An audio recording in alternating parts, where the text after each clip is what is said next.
It seemed that the whole world was ablaze when first I saw Meldrum Creek. From where I sat in temporary safety on the knoll, I could hear the fire move toward the creek from the north. When it reached the meadow beneath the knoll, the flames hurled themselves at the tinder dry grass with crackling roar, and in scarce 2 minutes, the whole meadow was ablaze. The flames cleared the creek channel at the bound and raced toward the spruces beyond. Within a half a dozen minutes, the meadow lay black and smoldering. Though the needles of the spruces were still on fire, I knew that the trees were dying. And suddenly I thought, the creek is dying. The land everywhere is dying. Yet this was the very land that soon Lillian and I were to share. There, in that barren, burned over, primitive wilderness that has been home to us for almost 30 years, we were to raise our son Weasley to manhood. There, we tasted all of summer's searing heat and winter's penetrating hostility. Our only neighbors the moose, bears, timber wolves, and other wildlife of the muskegs and the forest, some of whom seemed ever ready to dispute our right to be there at all. There we learned to accept the mosquitoes and deer flies that often drove us, our horses and saddle stock, almost crazy with their persistent thirst for blood, even as we accepted all that was good in the wilderness around us.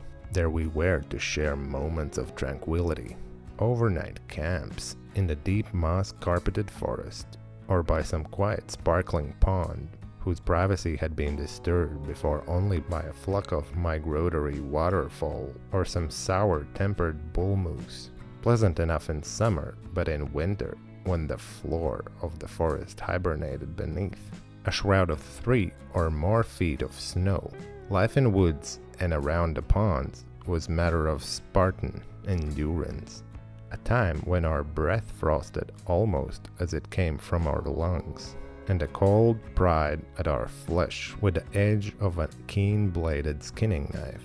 It was then, when the winter held the wilderness in its hard grip, that Lillian would spend many moments of watching and waiting outside the cabin, standing bareheaded in the moonlight, indifferent to the vicious stab of the sub-zero temperature, so very still, listening for the soft swish of snowshoe webbing on the ice, or the heavier step of a saddle horse as it broke the snow's crust, her lips mutely wondering, why aren't they home yet? What is keeping them out in the snow at this hour of the night, here in the country that was now becoming a charred, smoldering ruin? Even as I watched, we were to endure too many a moment of bleak despondency, when all our hopes seemed to have gone so calamitously astray. Here we were to savor gratefully the moments of supreme happiness, accomplishment and satisfaction that were ours when finally some of those hopes bore fruit. This was the Meldrum Creek where the Lillian's Indian grandmother was a child. The elk and deer herds came to quench their thirst, when beavers splashed their tails, trout leaped for the mayfly, and ducks and geese in their thousands glutted themselves at the poundweed beds. But now the water was stagnant. In spots there was none at all. Fire was sweeping the forest.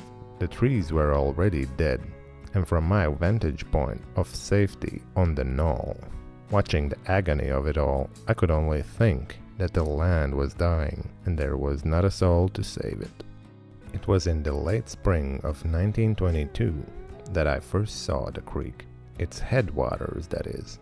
I didn't see its mouth where it drains into the Fraser River 300-odd miles as the goose flies north of Vancouver, British Columbia, until the fall of 1926. I was riding a Pinto gelding, 6 years old, innocent and tame enough without, but treacherous as shell ice within.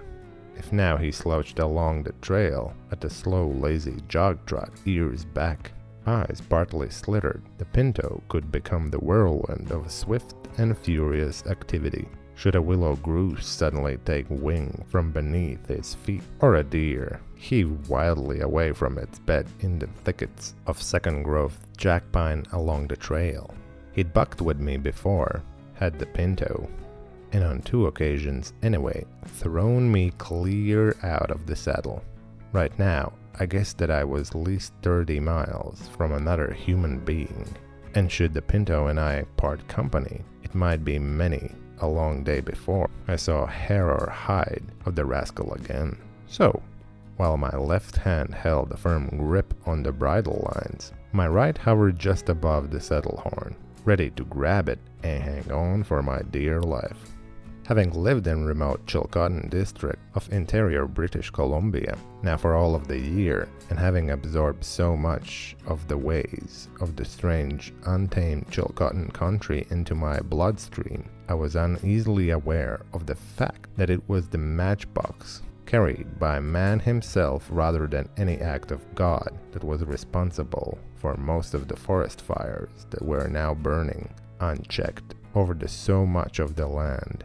Here it was quite orthodox for anyone wishing to cut slewgrass hay for his cattle on some as yet unmowed wild hay meadow to ride out into the meadow on some sunny day in late spring and toss lighted matches into the dead grass of yesteryear and get rid of it, so that at a later date in the summer, when the hay was ready to cut, it would not clog or impede the sickle bar of the mowing machine.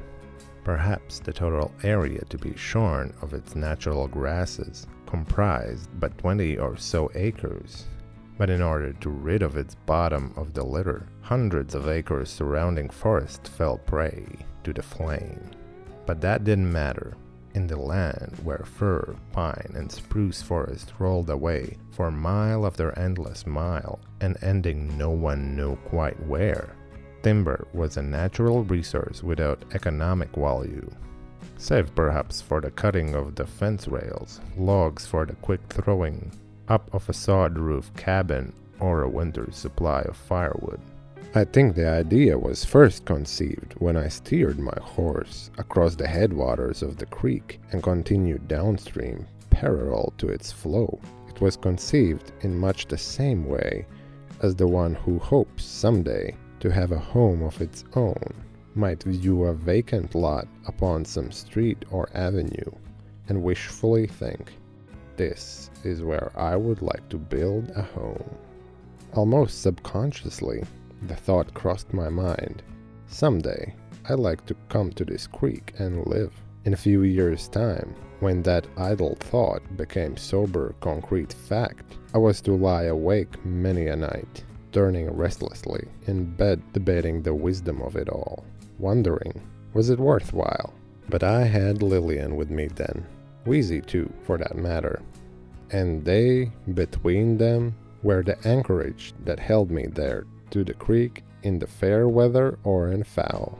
Across the creek was a small meadow, perhaps a half-acre of it, girded by the spindly willows. Beyond the willows, the everlasting jack pine again came in its own. At the meadow's edge I eased my lank 6 feet, 1.5 inches out of the saddle, tied my lasso rope to the end of the leather shank, and unbuckled the throat latch, and taking the bridle off, allowed the Pinto to crop the knee-high grass. Deer had recently bedded down in a meadow. I had cut fresh deer signs several times since nearing the creek. A day was to come when a black bear, heavy and round with fat, was of great and vital significance indeed, but the tracks of the deer and their sign in a meadow were so mething for the sober contemplation. There'd be no shortage of meat here anyway, if one knew how to hunt it. After the Pinto had eaten a while, I followed the water upgrade for a half-mile. The creek sneaked away from a narrow sliver of a lake, a half-mile wide, maybe 3 long, as if shameful of its presence there in the first place, for the level of the lake was so low that only a dribble of water flowed from its mouth. The sun, now nooning, was blood-red ball, seemingly supported in the heavens by the dense smoke that plumbed up from the burning forest. It was the acrid taste of the smoke on my tongue that warned me I must soon turn back. I was not far from the flames. Curiosity now tugged me further down the creek. The water seeped downgrade through the gravel, and boulders as if it were spent of either hope or ambition of eventually getting somewhere in its travels. About a mile below the crossing, the creek came to an old beaver meadow, and here the water became stagnant and smelly, scarcely hiding in the black muck at the bottom of the creek channel. I reined my horse into the meadow. Its matted, powered dry grasses rustled beneath the gelding's hoofs like so much paper. The crumbling facade of the beaver dam loomed up where the meadow ended, and beyond the remains of the dam, the water course fell away through a healthy stand of mature spruces. There was little life to the creek where it escaped through the breach in the dam. The water barely trickled over the gravel and slowly steeped into a small pond beyond. Here was a creek that was as plain as the nose on my face. It was then when I actually heard the fire as it moved down the creek from the north, and caution told me I'd best get my horse away from the meadow to the high knoll where I might watch the approach of the fire, yet quickly get away. In another few minutes, I had to. Up there in a pine timber, with little in the way of underbush to feed upon, the flames were unable to generate enough heat to crown in the tops of the trees. Not until they reached the meadow did they give the frightful demonstration of the full appetite for destruction, when bone-dry fodder was before them. I knew not at the time how many years nature requires to produce one mature spruce tree 60 feet from the root to the crown, and 12 inches in diameter at the stump, but across the meadow stood many such trees, each perhaps capable of yielding some 150 feet of dressed lumber if called upon to do so. Their resinous branches thrust low to the ground, and so close was one tree to another that a moose or deer seeking the cool of their shade would surely have trouble passing beneath them.